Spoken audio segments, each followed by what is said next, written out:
What if the person who swore to love you forever was already planning how to leave? What if the greatest danger to your future isn't out there in the world, but sitting right next to you, wearing a ring you paid for, whispering promises she never meant to keep? Men today aren't being destroyed by war, disease, or poverty. They're being destroyed by love itself. They're losing their children, their homes, their sanity to someone who once said, "You're my everything." This isn't about hating women. It's about facing the pain too many men know but are too afraid to say out loud. The pain of watching loyalty vanish overnight. The pain of realizing you gave everything, and she still walked away without a glance back. You wonder how she could betray you so coldly while painting herself as the victim. And you're told it's your fault. Work harder. Love more. Give more. But no matter what you give, it's never enough. This isn't random. It isn't bad luck. It's a pattern, a system, a program that's been running for decades, teaching women to betray without guilt and leave without shame. And until you see it, you'll keep stepping into the same trap. Stay until the end, because what I'm about to reveal is not the fairy tale you were promised. It's the brutal truth you were never supposed to hear. For generations, men were told a story that sounded comforting, but was never true. We were told women are naturally loyal, naturally nurturing, naturally devoted to one man for life. That if you just found the right one, treated her well, gave her love and security, she would stay. But look around you. Divorce courts are packed. Men are losing half their assets and their children. Women are leaving first more than 2/3 of the time. Does that look like natural devotion? Or does it look like a different program at work? Here's the hard truth. Women, just like men, evolved to be capable of multiple bonds. They are not swans mating for life. They are primates, wired with instincts that shift when the environment allows. And in today's world, the environment has removed every barrier. What once held those instincts in check wasn't some mythical loyalty. It was consequences. Your grandmother didn't stay married because she was magically more faithful. She stayed because she lived in a culture where leaving meant shame, social death, and survival risk. Infidelity carried punishment. Divorce meant losing reputation and security. The leash was tight, and society designed it that way for one reason: to protect family stability, to guarantee fathers invested in children, to keep communities from collapsing. When a man strayed but kept providing, families could still function. Painful, yes, but the structure held. But when a woman strayed, it created doubt about paternity. It shattered a man's willingness to invest. It tore down the family from its foundation. That's why, across every civilization, rules over female sexuality were strict. Not because men hated women, not because men wanted to oppress, but because survival demanded it. And here's the twist: not because women changed, but because society stopped enforcing consequences. The blueprint was always there. The capacity for betrayal was always inside. The only difference now is that the locks have been cut, the guardrails removed, and instincts are free to run wild. When you see modern women walking away cold, upgrading to the next man without hesitation, don't think of it as some sudden flaw in this generation. See it for what it is: the old program, finally unleashed. And unless you recognize that blueprint, you will never see betrayal coming until it's too late. If the blueprint for betrayal has always existed, then why didn't it destroy every family in the past? Why didn't our fathers and grandfathers face the same tidal wave of divorces and custody battles? The answer isn't that women back then were different creatures. It's that the guardrails were still there. boundaries that made commitment costly to break, rules that kept destructive impulses in check. And then, piece by piece, those guardrails were ripped away. The turning point came when feminism shifted. In its early form, it fought for fairness, equal rights under the law, opportunities to vote, to work, to participate. No sane man opposed that. But what came later wasn't about equality of rights. It became equality of outcomes without equality of responsibility. Not freedom with accountability, but freedom without consequence. Women demanded the ability to live like men. Sexual freedom, economic freedom, exit strategies. But without paying the same price, men always had to pay. And society, desperate to look progressive, handed them everything. Divorce laws changed. Social shaming evaporated. The legal system rewrote itself to protect female choices at all costs. The media reframed promiscuity as empowerment. The cultural script flipped overnight. What once would have been condemned was now celebrated. The result wasn't a new kind of woman, but the unveiling of what was always possible. Because when rules disappear, instincts take the wheel. And those instincts don't care about family, about vows, about long-term stability. They care about options. They care about upgrading. They care about self-interest in the moment. Not because women suddenly became crueler, but because society removed every penalty that once forced loyalty. Not because they stopped valuing marriage, but because marriage stopped costing them anything when they walked away. If you can have the house, the kids, the money, and still be praised for leaving, why stay? The guardrails didn't fall by accident. They were dismantled. Lawmakers called it progress. Courts called it fairness. Media called it liberation.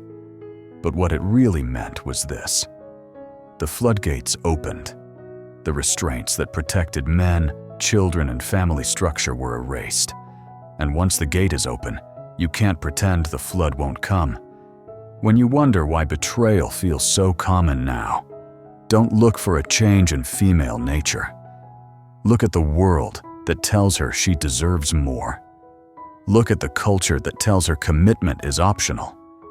Look at the courts that reward her for leaving. Look at the friends who cheer when she trades up. The system removed the guardrails, and what you're living through now is the crash that follows. Once the guardrails came down, betrayal didn't just happen by accident. It evolved into a skill set, a strategy, a playbook that modern women have been handed piece by piece. And if you've ever felt the sting of confusion, if you've ever asked yourself, how could she do this? The answer is here. She didn't stumble into betrayal. She was armed for it. One of the sharpest tools is sexual rationing. The man she married finds himself starving for affection, begging for scraps of intimacy. She tells him he's too needy, shames him for his desires, makes him feel like he's the problem. Meanwhile, that same passion she withholds from her husband flows freely to strangers. Men from work, men online, men she barely knows. He's dying of thirst in the desert, while she pours oceans into the sand. Then comes blame shifting. When the betrayal surfaces, it's never her fault. It's his. He worked too much. He didn't pay enough attention. He didn't make her feel special. Somehow, she's the one who cheated, but he's the one apologizing, buying gifts, planning vacations, desperately fighting for a woman who already checked out long ago. Not because she was unloved, but because she was already looking over his shoulder at her next option. Another weapon is the monkey branch. Women rarely let go of one branch until their hand is firmly gripping another. She's building her escape plan long before you see the signs. The just a friend she swears you don't need to worry about. The coworker who's just nice. The ex who randomly messaged. They're not accidents. They're options, backups, insurance policies she keeps on the hook until it's time to swing. And fueling it all is the validation economy. Social media feeds her dopamine on demand, hundreds of men liking, commenting, sliding into her messages, telling her she could do better, that she's gorgeous, that she's wanted. Every ding of her phone is another reminder. She doesn't need you. She has endless replacements in her pocket. Not because she was trapped in a loveless marriage, but because she was programmed to crave the thrill of new attention. Not because you failed to provide, but because she was taught to view loyalty as weakness and betrayal as freedom. Don't think of betrayal, Ted, as a single bad choice. Think of it as a toolkit, a set of weapons sharpened by culture, reinforced by media, and handed to her with applause. And if you don't recognize those weapons, you'll never see the attack until you're already bleeding out. If betrayal were only about sex, the damage might stop at broken trust. Painful, yes, but survivable. What makes modern betrayal devastating is how it weaponizes economics and emotions at the same time. Love isn't just betrayed, it's monetized. The exit plan isn't just emotional, it's financial warfare. Think about what money really is. It's not paper, it's not digits in a bank, it's time. It's years of sweat, decades of sacrifice, late nights, early mornings, broken backs and frayed nerves. Every dollar a man earns is a slice of his life crystallized into currency. When divorce court rips half of it away, it's not just numbers disappearing. It's years of his existence transferred to someone who betrayed him. For the woman, leaving doesn't mean losing her income. In many cases, she never built one. She spent the marriage drawing from his labor. And when it ends, she keeps drawing. Child support, alimony, property, freedom plus financial support. For him, it's loneliness plus financial obligation. Not because she needs survival, but because the system rewards her departure. And then come the children, the most powerful weapon of all. Courts tilt custody toward her automatically. She knows this. She knows threatening to take the kids gives her ultimate leverage. A man will endure almost anything to avoid losing his children. And that fear is her control. She can cheat, she can lie, she can dismantle the family and still hold his love for his kids hostage. What does that do to a man's spirit? Imagine discovering that the woman you sacrificed for, the woman you believed in, wasn't building a life with you, but preparing an exit against you. Imagine realizing that your children, the people you love most, are now pawns in a courtroom game you can't win. He isn't just bankrupted financially, he's bankrupted psychologically. He questions his worth, his judgment, his entire reality. And she walks away claiming victimhood while he is branded the villain. Here's the twist. Not because she gave her best years and now deserves compensation, but because society decided betrayal should pay. Not because he failed as a father or husband, but because the system makes his destruction profitable. This isn't an accident. It's design. It's how loyalty became leverage, how family became a bargaining chip, how the life force of men became the spoils of divorce. And unless you see that weapon for what it is, you'll never understand why so many good men end up broken, penniless, and erased from their children's lives. A betrayal this big doesn't thrive in isolation. It isn't just one woman making one choice in a vacuum. It's an entire network cheering her on, validating every destructive impulse, and handing her the script to justify it all. Modern betrayal doesn't happen in secret shadows. It happens in broad daylight, applauded by every platform, every friend, every institution that surrounds her. Start with her inner circle. The friends who tell her she deserves more, who brag about trading up, who normalize infidelity as empowerment. The mother who whispers that she settled too early. The sister who reminds her she could still do better. No one says, work on your marriage, fight for your family. Instead, every voice echoes the same line: leave, you deserve better. Then come the influencers, coaches, podcasts, therapists. They dress destruction up as self-discovery. A woman cheats, and a therapist reframes it as unmet needs.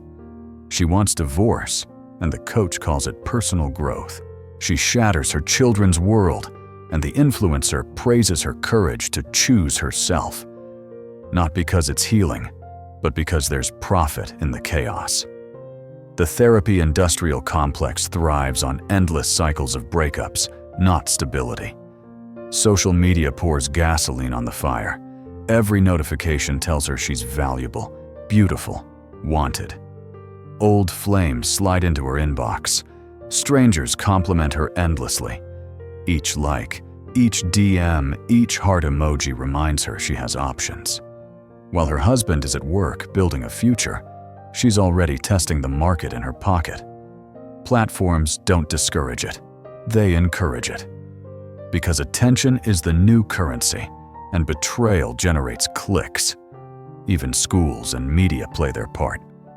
From a young age, girls are told their happiness is paramount, that commitment is optional, that marriage is oppression, that family duty is outdated.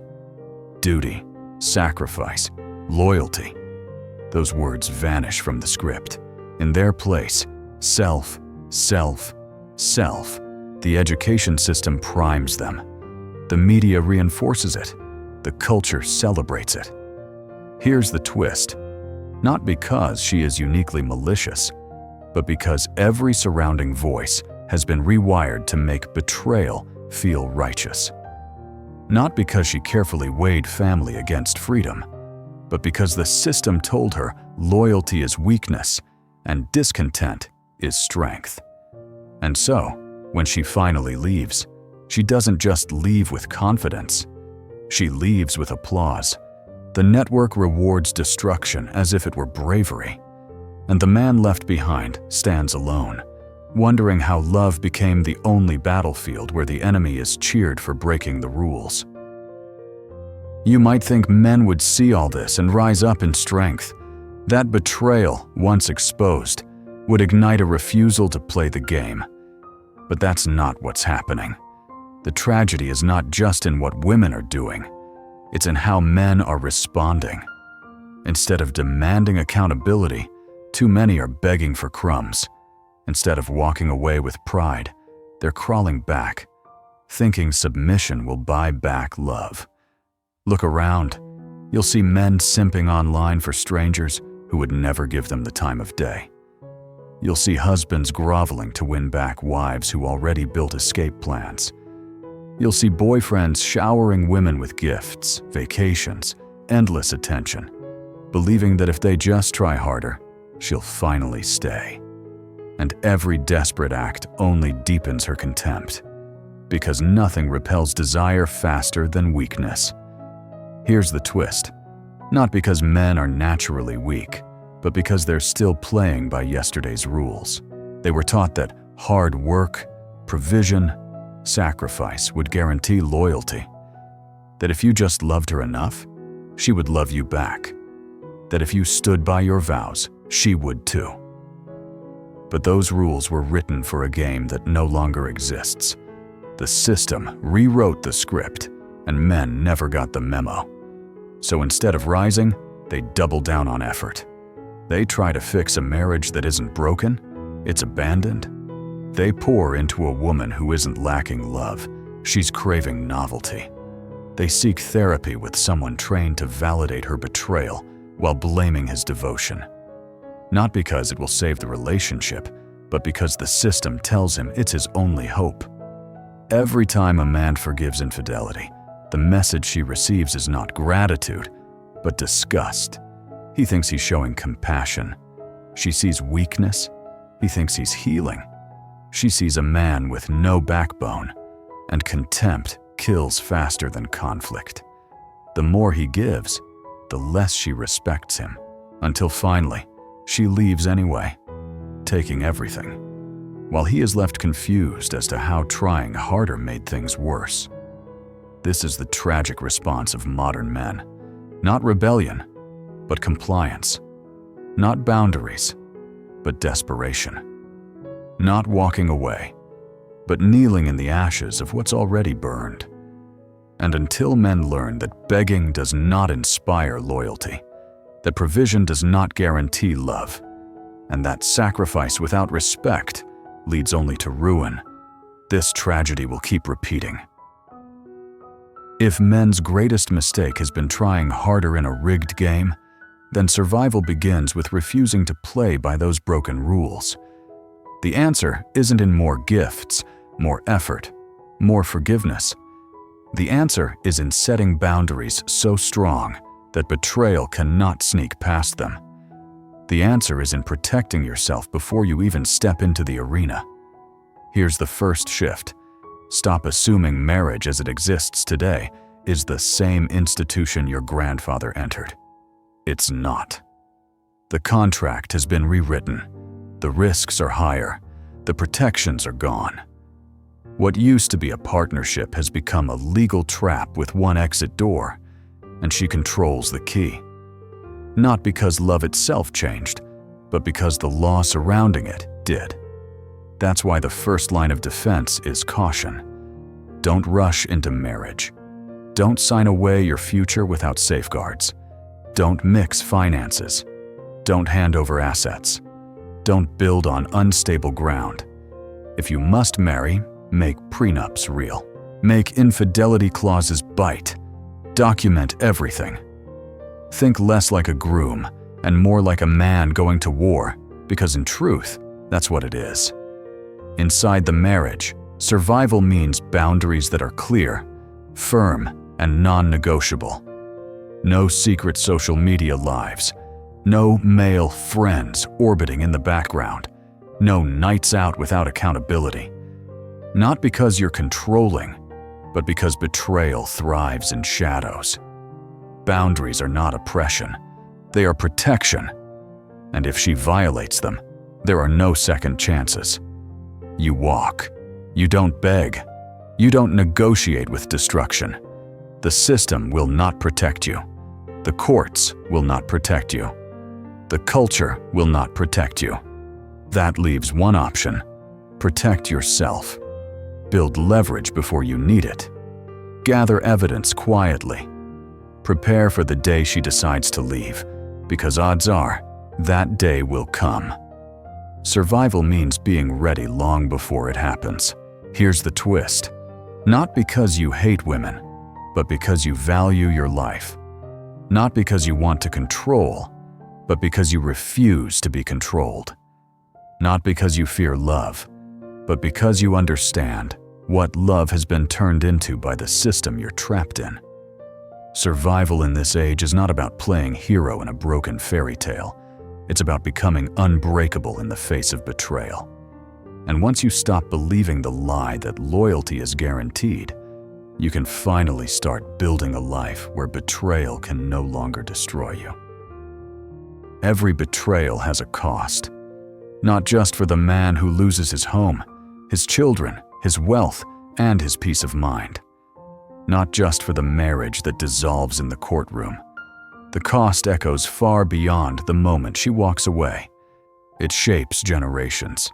It reshapes culture. And what modern women don't realize is that in destroying loyalty today, they are destroying their own tomorrow. Look at the children. A boy watches his father lose everything despite doing everything right. What lesson does he learn? That commitment is weakness. That loving deeply is dangerous. That to be a husband is to invite destruction. And when he grows up, he carries that distrust into every relationship, never willing to risk the same pain he saw break his father. A girl watches her mother rewarded for betrayal. She sees her father discredited, erased, or turned into an ATM. What does she learn? That loyalty is optional, that betrayal pays, that men are utilities to be used and replaced. She doesn't learn how to respect a good man. She learns how to exploit him. And so the cycle repeats. Sons refuse to commit. Daughters normalize betrayal. Families fracture again and again until the very foundation of community turns to dust. Here's the cruel irony. Not because men abandoned marriage, but because marriage abandoned men. Not because men stopped valuing family, but because women were taught to trade it for temporary thrills and false empowerment. The institution that gave women stability for thousands of years is being dismantled, brick by brick, by the very people it once protected most. And what did these women find on the other side? Do they find lasting happiness? Rarely. They find themselves older, alone, raising children who resent them, trying to re-enter a dating market that no longer values them. They discover too late that the freedom they chased was really just a revolving door of disappointment, that the validation they fed on can't replace the loyalty they destroyed. The damage is not just personal, it's societal. Broken families create broken communities, and broken communities are easy to control, easy to sell to, easy to profit from, which is exactly why the system never tries to stop the cycle.